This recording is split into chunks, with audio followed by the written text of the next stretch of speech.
Hello, welcome, and good morning to our Seeburger Media Expert Live webcast, the first one in 2019. And today we will have a look at the topic security for any type of sensitive file transfer. Before we start with the presentation, let us have a quick view at our so-called housekeeping items. You know that we will record this question as usual, and then we provide you with the recording and the PDF within the next 2 or 3 days by mail. And yes, of course, you're warmly invited today to address all your questions coming up by the question and answer box you find at the right-hand side on the panel. You can type all the questions in, and I will collect the questions from my side. And at the end, we've prepared a question answer slot where all the questions will then be discussed.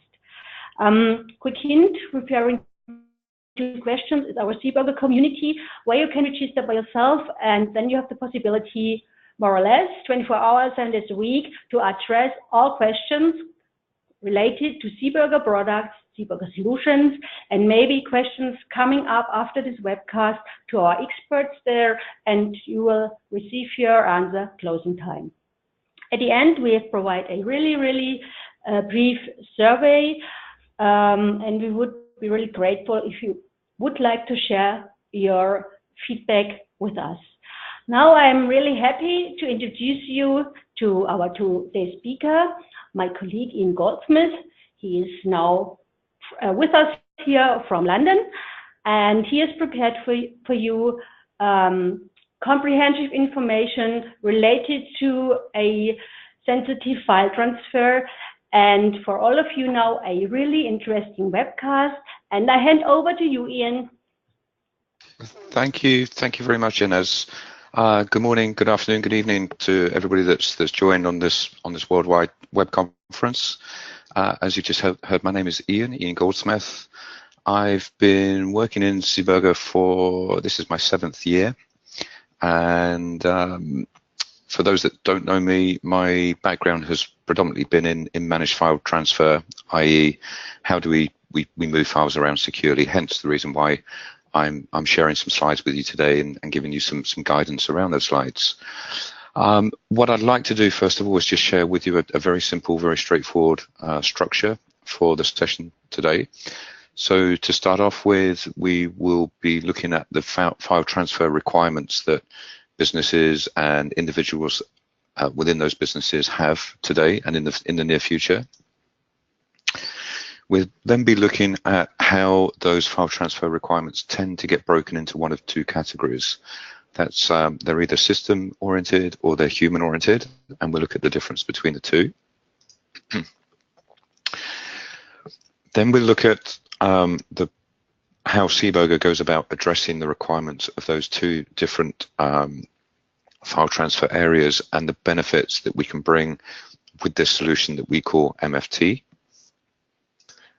And then after we've looked at those 3, I'll be then using some use cases which are based upon customers of Seeburgers. The customer names have been removed, but these are very real cases, often used in terms of the pattern of usage is often occurs in more than just a single customer of ours. So these are kind of aggregated across a number of different customers of Seeburgers. And the way that we're going to really address the items on the agenda is to actually group them. So I can talk about the first 3 items kind of in a seamless block because they're all interrelated. So we'll be looking at that first of all, and then in the latter half of the presentation, we'll be looking at the use cases that I've just spoken to.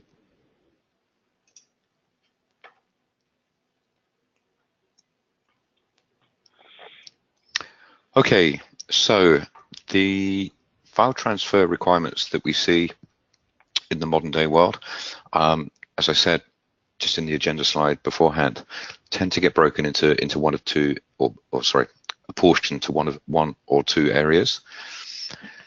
Typically, when you study the number of files in the world and start breaking that down into what they actually consist of, 80% of, that's 80% of the world's data actually resides in what we call is unstructured. So that means that there's no actual description within the file typically to describe what the data actually represents. You would need something else, something over and above just the file to actually understand the content of the file. And you can see some of the examples there in the kind of pink color. And then what we also have with the other 20% of the world's data tends to reside in what we call structured files. So these are very rigid, structured pieces of data in the file examples that you can see, or the file extensions that you can see, that have very clear meaning and can only be sort of read in a single way, if you like. So we have human-oriented data where people need to share typically large files of unstructured data that often contains sensitive information and data. And then we have the more system-oriented side of file sharing, which is more planned for. You know when it's going to happen. Whereas on the left-hand side with humans, you can't control or you can't predict when people are likely to want to share information with one another. So on the left-hand side, it's very ad hoc, very unplanned, typically very large files of unstructured data. And then on the right-hand side, it's typically planned, smaller file sizes, but they're highly structured and tend to be for system consumption.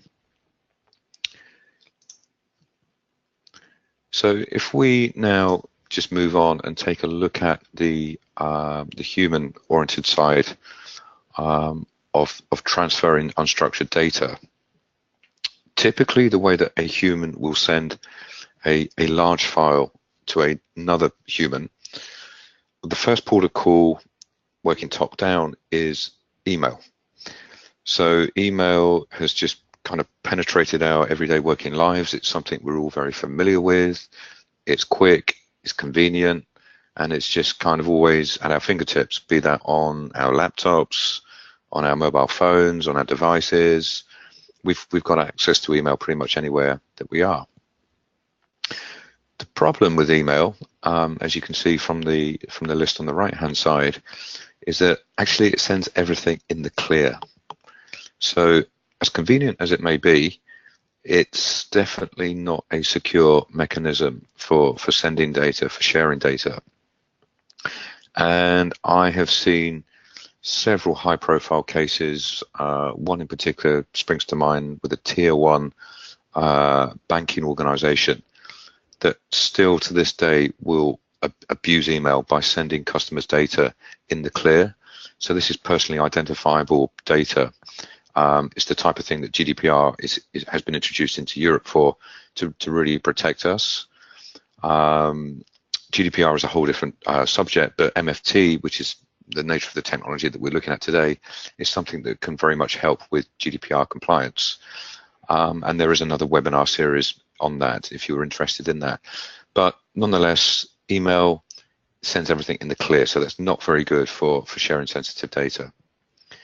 It also has, as we've all probably found, email attachment size restrictions, and this is typically put upon the receiving email gateway if it's not on our sending email gateways. Some of the largest I've seen today go up to about 20 megabytes. Typically it's in the range of 4 to 8 megabytes. And if you think about the nature of the files that we're transferring here, these are very large files that often get bounced by the email gateway. So it's just a waste of time really trying to use email to transfer large files. And the other downside with classic email is that it's not very efficient, in that if I wanted to send the same large attachment to everybody that's on this webinar, for example, that would be pushed to you, providing that I could get it through the attachment size limits. Maybe I'd use a zip to compress it and just, by chance get it through the gateway limit. But it means that even if you didn't want to consume that large attachment, it's been pushed through my company email server and it's been pushed through your receiving company email servers, regardless as to whether you want to receive that attachment or not. So you have a lot of bandwidth that could be being used without any reason behind that. So it's very inefficient. So if email doesn't cut it, what people tend to do is turn towards some file sharing services. And I've just named a couple there. Dropbox, Hightail are probably the two most known at the moment in the industry. Now, the user experience around those particular solutions is very, very good, and they have very good integration with operating systems. So they've done a very good job on that front. But there are issues with turning to file sharing technology like that, and that is they can't be branded.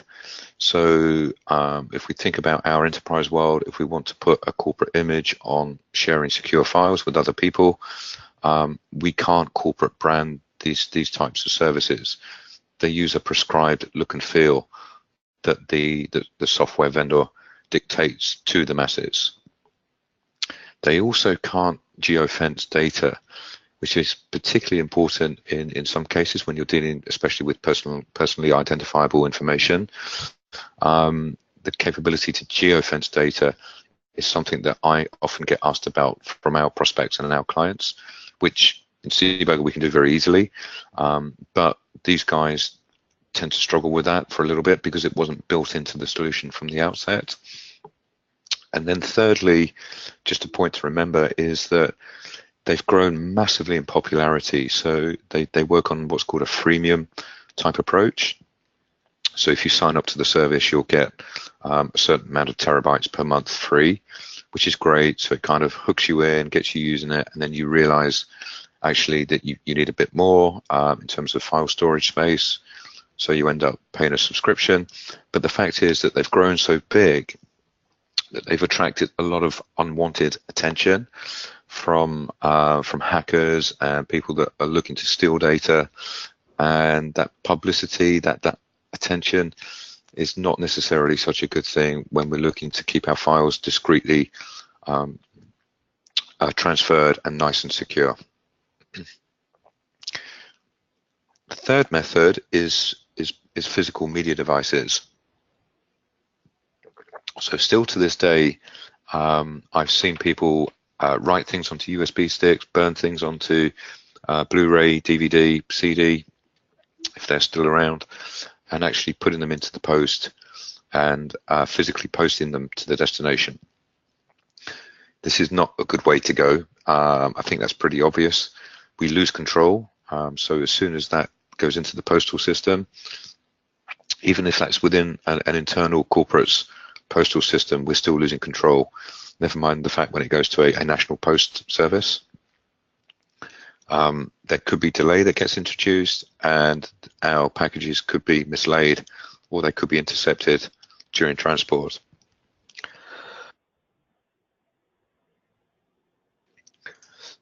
So the solution to this would be to use something like MFT. MFT stands for Managed File Transfer, and it's a Gartner term that was coined, I'm not sure, maybe 10 years or so ago. And if we just compare Seaburger's MFT and how that addresses the problems that we've just looked at with the traditional methods of sharing without MFT, what we do is we encrypt data, as you would probably expect. So that keeps our sensitive information secure.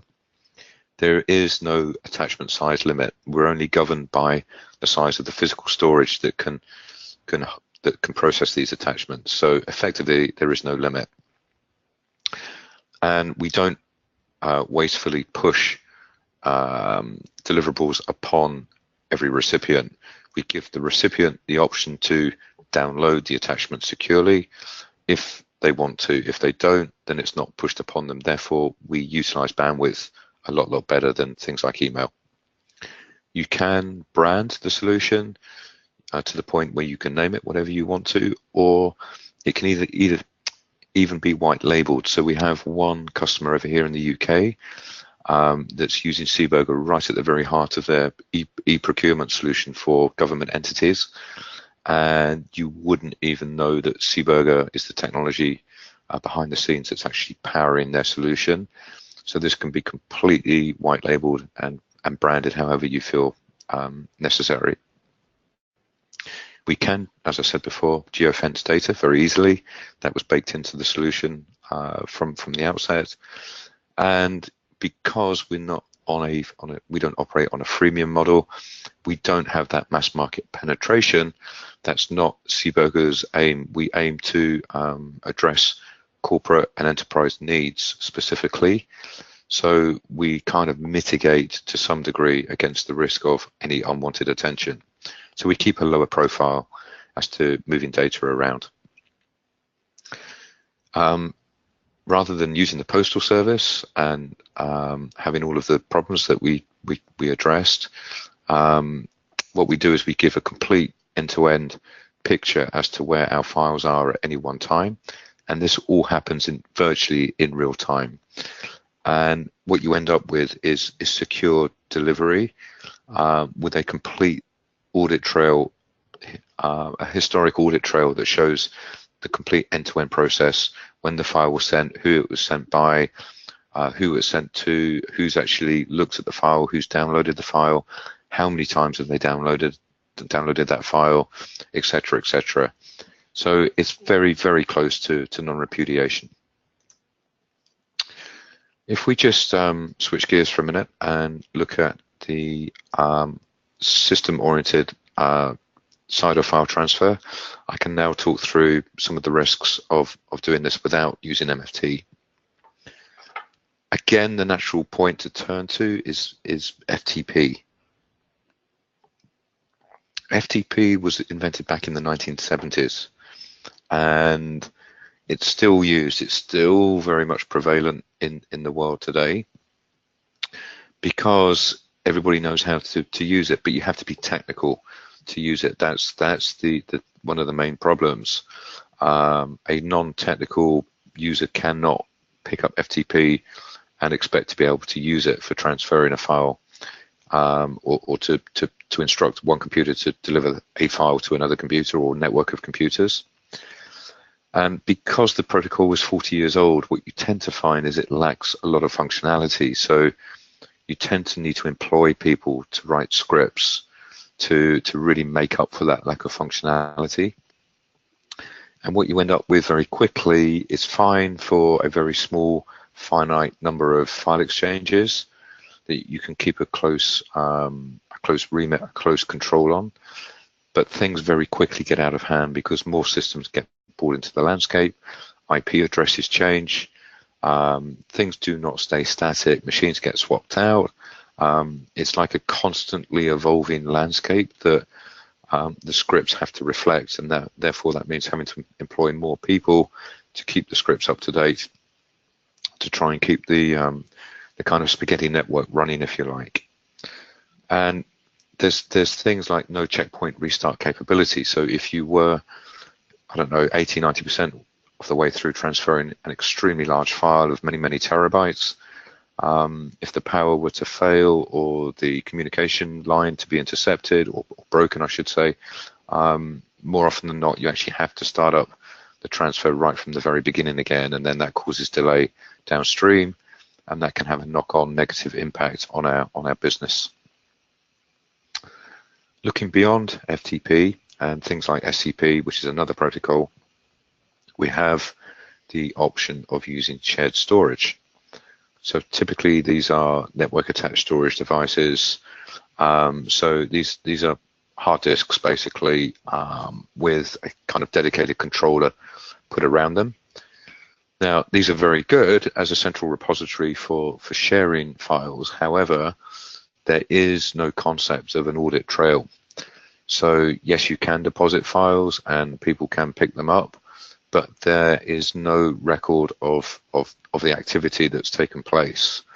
Now this is very bad from a compliance point of view, and we tend to live in a very compliant world these days where there's lots of legislation and compliance that has to be adhered to, be that internally set within our own companies or nationally set by our governments, or at a continental level, where we also have rules and have to comply.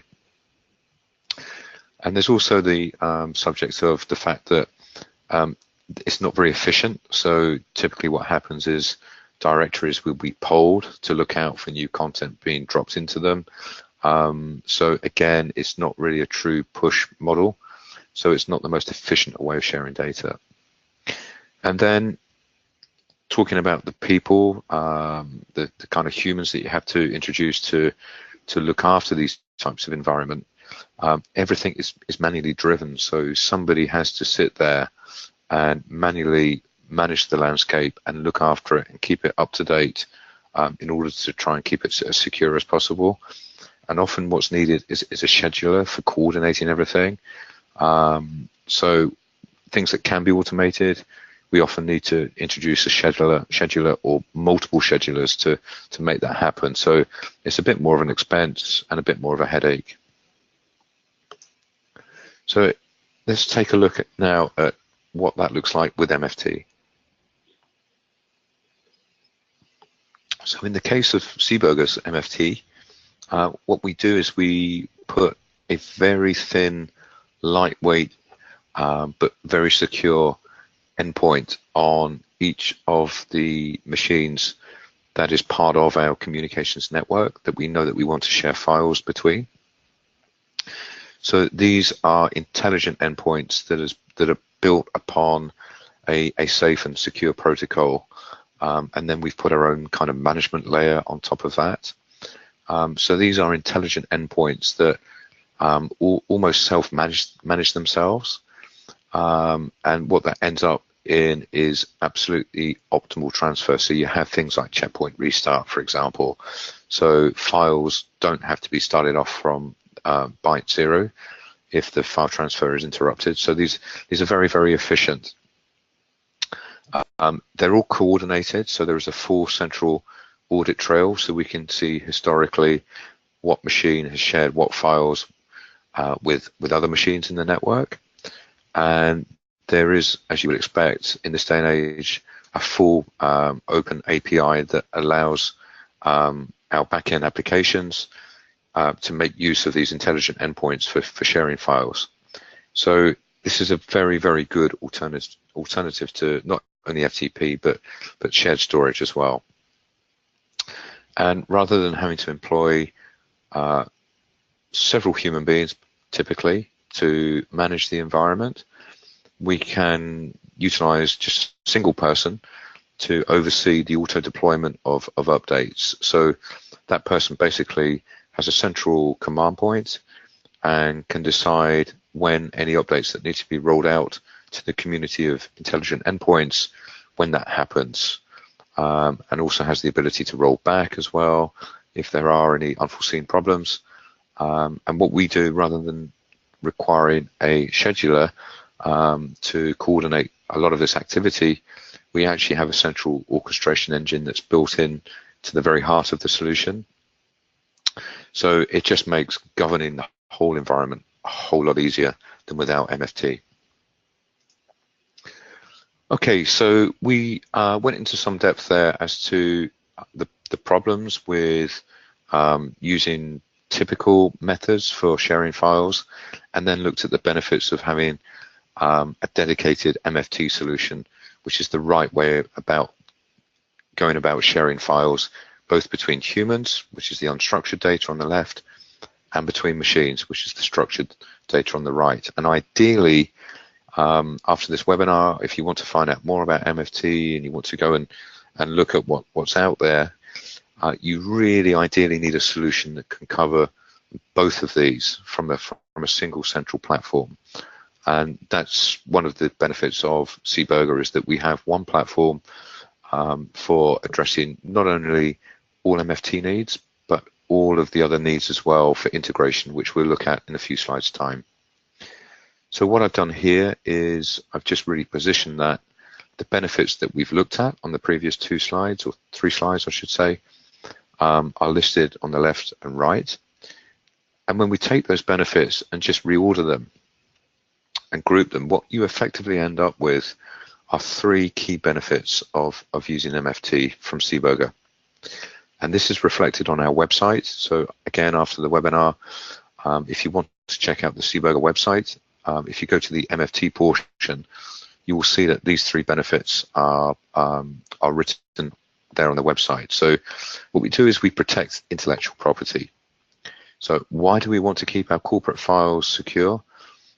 It's because they're sensitive and they contain sensitive information that we really don't want to run the risk of falling into competitors' hands or into the wrong hands. So we protect your IP.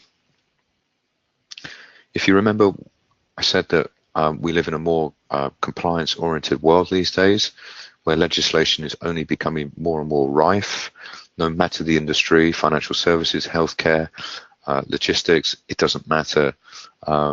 Things like GDPR, for example, cut across all verticals, and we need the capability to be able to comply and demonstrate compliance with legislation such as those, or such as that. And because we have everything is rules-based and we have intelligence baked into the product, it becomes a lot easier to do with us. And thirdly, what we're really doing is letting the technology do all of the work for us.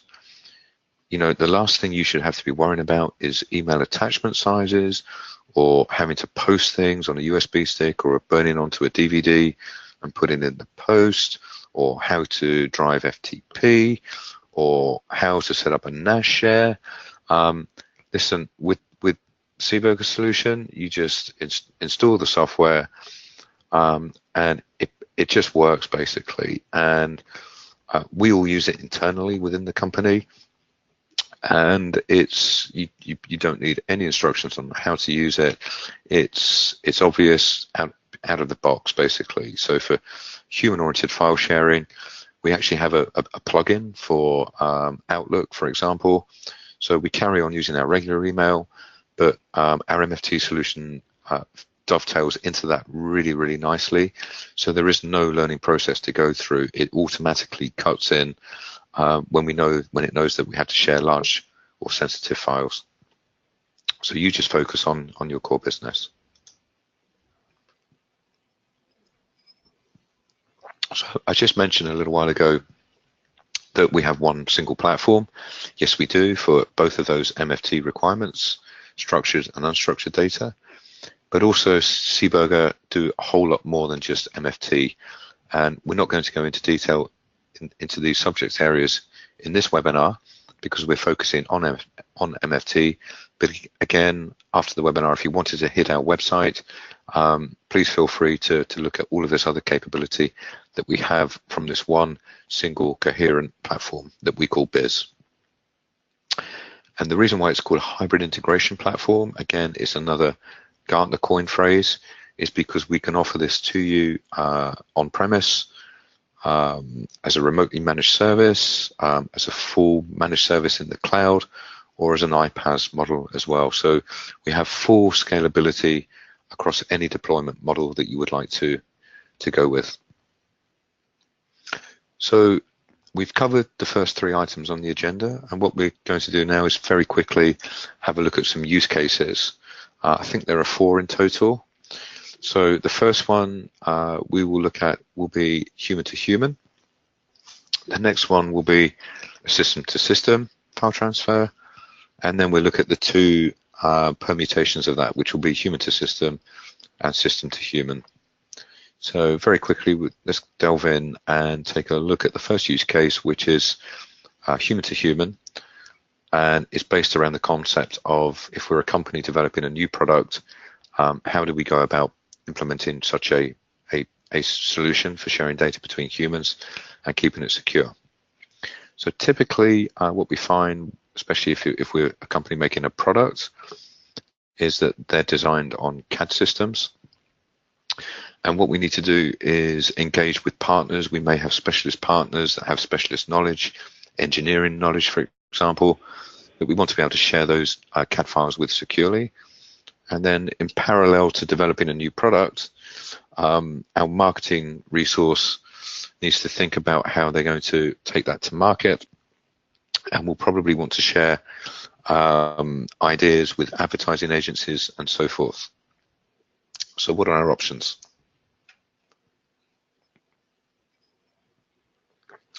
The first option would be to do absolutely nothing and to just carry on with what's in use today. So if you don't have an MFT solution, this is really going back to what we said before. We could turn to email, which is the natural place to turn to, the flash drives and posting CDs, or using the file sharing services. But really, we're losing control, and we're making life hard for ourselves as well. And we're putting our sensitive data at risk of being seen by the wrong people. So that is an option. That's always an option, but it's a risk that you're going to have to calculate as to whether you're prepared to accept or not.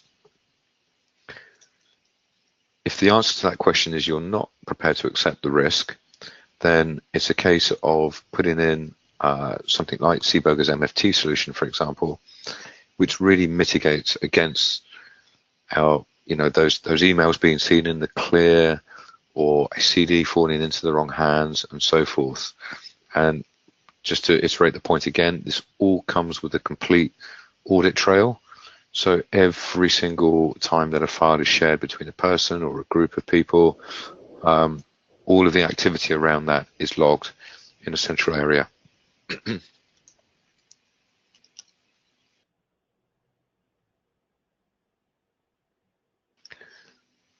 So now we're going to have a look at a system-to-system example. And this is an example that has a headquarters of a corporation, and they have many subsidiaries that they need to share sales-related data with. So typically, as we can see on the left-hand side there, for example, inventory data, i.e. how much has been sold at each of our subsidiaries. And that information needs to be sent back to HQ. And then conversely, any price adjustments or any updates to catalogs, etc., need to be pushed back out to the subsidiaries from HQ. So once again, we have the option of doing nothing. And this time, the most sort of logical solution to turn to amongst what we have probably within our corporation would be something like FTP or SCP, with a whole batch of scripts and probably a scheduler to try and make this happen. And again, it's the same story. If things are static and you can guarantee that they will not change, then yeah, this might be a viable solution. But things don't stay static anymore. We're constantly living in a dynamic world where we need to adapt to change. We need to adapt to customer requirements, what's selling, what's not selling. We need to do a promotion on something we may be holding in stock too highly, etc., etc. So rather than doing nothing, far better would be to engage with somebody like Seeburger, whereby we can put an intelligent endpoint at each of the subsidiaries and have that central command and control posting at HQ, so that we can get very, very clever in the way that we push the data to the subsidiaries and indeed receive it back, and how we process it.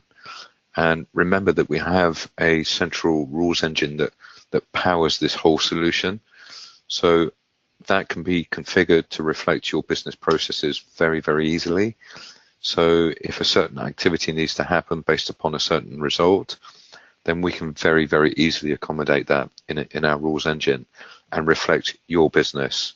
So this is not a prescribed solution where we force you to work in a particular way. We work collaboratively with you to understand your business model, and then we reflect that in our solution for you.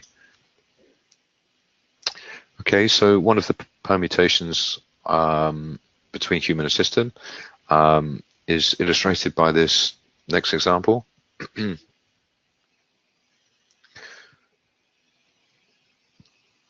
So in this case, what we want to do, if you can imagine a situation maybe where we're involved in a car accident, or we happen to witness a crime in progress or something like that.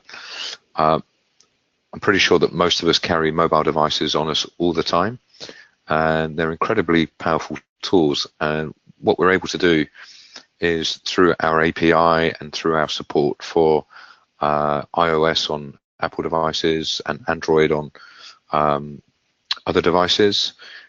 We can actually allow apps to be put onto those devices to help us in situations such as this, where we need to capture and securely post footage and key data and details of be that an accident or a crime that's in progress.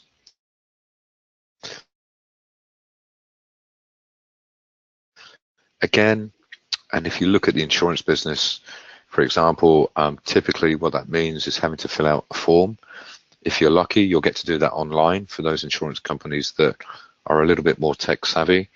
However, a lot of them still work traditionally and expect us to fill in paper-based forms, which is a real pain, because they've probably got most of the information on us already. It slows things down. It introduces latency. You know, if our vehicles have been damaged, then all we want is the quickest resolution for our vehicles to be repaired properly. And if there's any personal injury involved as well, obviously we want that to be addressed as soon as possible too. So Gary, and if an insurance company, for example, does have wants to try and allow you to post video footage in or photographs, they will typically struggle to do that because they won't, for those without an MFT solution, they won't have a dedicated system for allowing you to do that. You may be able to post to a generic email address, for example, but again, we're back to email and we're sending everything in the clear, and then we have to wait for somebody or a group of people to work their way through that inbox and act appropriately. There's no concept of automation or having things put in the right place at the right time. With Seeburger's MFT solution, like I said just a moment ago, we can empower these devices to have applications that are secure and that capture the information that's needed. They can cross-reference a back-end database, for example, in the insurance company, so that the file, the claim, gets submitted with all of the metadata, with all of the data that's held upon us about us already, such as name, address, dates of birth, etc., etc. So we just speed up the whole process of claims effectively in this case, and that's because we have the intelligence in the rules-based engine to know what to do with information and data when it's received, and how to push that back out to the appropriate place as well.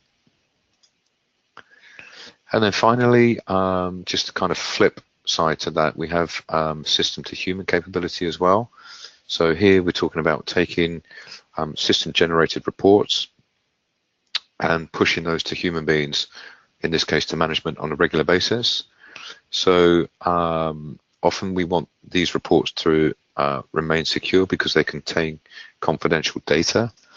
And not surprisingly, you could just use what you've got in place already. So again, this comes back to something like FTP or SCP, but you need to know when the reports are there and ready. You need to know where they need to go to. With FTP, getting that read by a human being is a little bit more difficult. How do you indicate, how do you flag up when something is ready on a machine to a human being that they need to actually go in to a certain file, to a certain directory, and look at it? That's the challenge. Or you could employ some manpower to zip everything up and email it, but again, we're back to email, which sends everything in the clear, so it doesn't keep everything as confidential as it should be. With Seeburger's MFT, we can automatically pick up on the fact that a new report has been generated and push it effectively into a user's inbox. So they know that the report's there and ready. They click on what we call a private URL. So that uses TLS to basically come back in, pick up the report securely, and pull that onto the user's device, so that they can browse the report securely, safe in the knowledge that all the sensitive data remains that way. It remains sensitive. So that really starts bringing me to an end of the presentation material. Just to do a quick one-slide recap. We first of all looked at the difference between human-oriented file transfer requirements and machine-oriented file transfer requirements. We said that typically people will turn to email, FTP, file sharing services, shared storage, putting things in the post, and we looked at the problems with each of those, and we looked at and discussed how MFT can solve a lot of those problems. In fact, it solves all of those problems. And the three major benefits that we get by solving those problems is that it keeps our company's intellectual property secure. It allows us to demonstrate compliance. And it also allows us to forget about the technology and just carry on focusing on what we do best, which is running our day-to-day business. And then we went on to look at 4 different use cases with all of the different permutations between human and system-oriented file transfer.